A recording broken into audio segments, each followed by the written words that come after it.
ప్రభువైన యేసుక్రీస్తు నామములో మీ అందరికీ వందనాలు.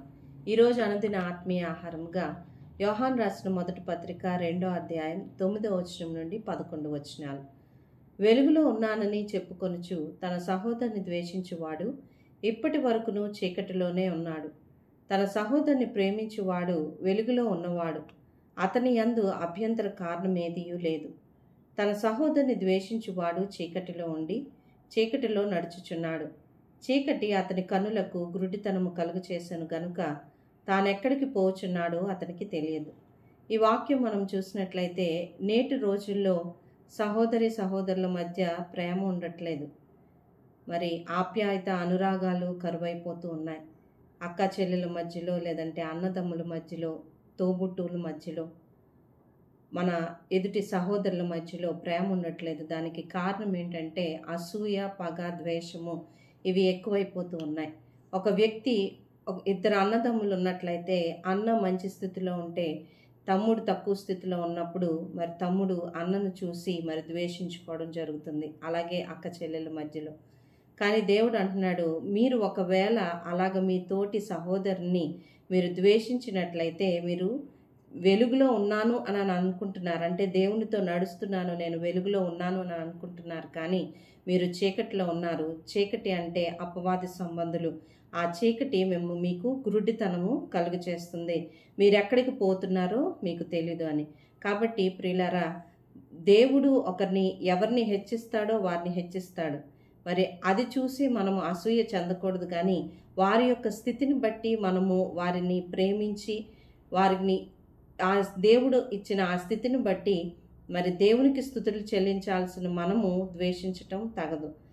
అదే యోహాను రాసిన మొదటి పత్రిక 4వ అధ్యాయం 20వ వచనంలో అంటున్నాడు, ఎవడైనను నేను దేవునిని ప్రేమించుచున్నానని చెప్పి తన సహోదరుని ద్వేషించిన ఎడల అతడు అబద్ధీకుడగును.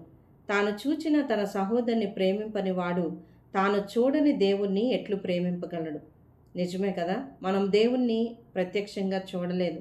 ఆయన వాక్యాల ద్వారా ఆయన ఏంటో, ఆయన గుణగణాలు ఏంటో మరి ఆయన రుచి చూచి తెలుసుకోవడం వల్ల దేవుణ్ణి మనం ఎరిగి ఉన్నాం. దేవుణ్ణి చూడని దేవుణ్ణి ప్రేమిస్తున్నాము అని నువ్వు చెప్పినట్లయితే నీ సహోదరుని నీవు ద్వేషిస్తే నువ్వు ఎలా చెప్పగలవు అని దేవుడు ఇక్కడ ప్రశ్నిస్తున్నాడు భక్తుడు. కాబట్టి ప్రియులారా, మనము మన సహోదరుని ప్రేమించే వారముగా ఉండాలి.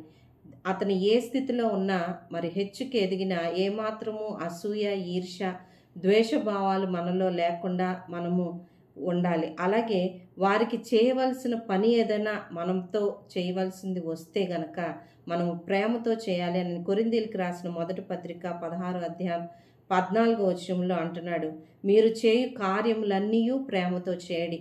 ఒక వ్యక్తికి ఏదన్నా సహాయం చేయాలి అని అంటే అది ప్రేమతోనే చేయమని మరి ఇక్కడ భక్తుడు చెప్తున్నాడు.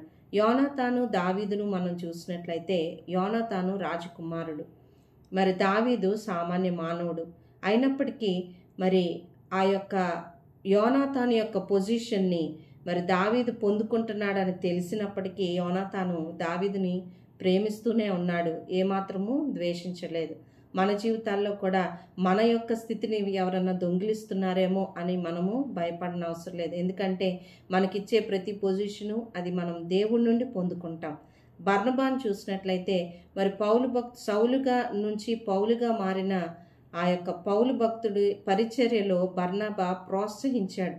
మరి అందరూ వ్యతిరేకించారు, కానీ బర్నబా మాత్రం పౌలును ప్రోత్సహించి మరి పరిచర్యలోనికి మరి తనతో పాటుగా తీసుకెళ్లాడు. మన జీవితాల్లో కూడా మన తోటి సహోదరునో లేదా అన్నదమ్ములనో అక్క చెల్లెల్లో మనకంటే పై స్థితిలో ఉన్నప్పుడు వారిని చూసి మనం ఆనందించాలి, కానీ ఏనాడు ద్వేషం పడనవసరం లేదు, పడకూడదు కూడా. అది దేవునికి ఇష్టం లేని క్రియ.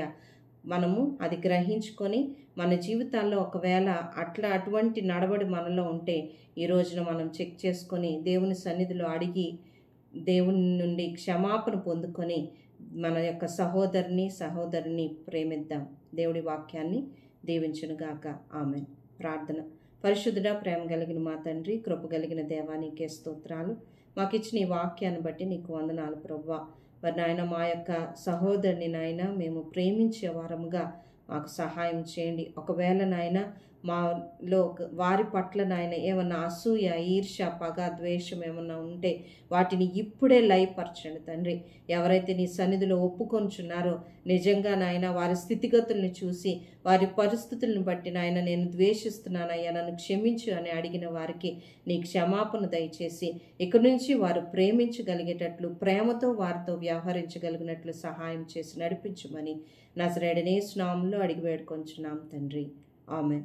తండ్రి యొక్క దేవుని ప్రేమ, యేసుక్రీస్తు యొక్క కృపా కనికరములు, పరిశుద్ధాత్మ యొక్క నిత్య సహవాసము మనందరికీ తోడైండును గాక. ఆమేన్. God bless you.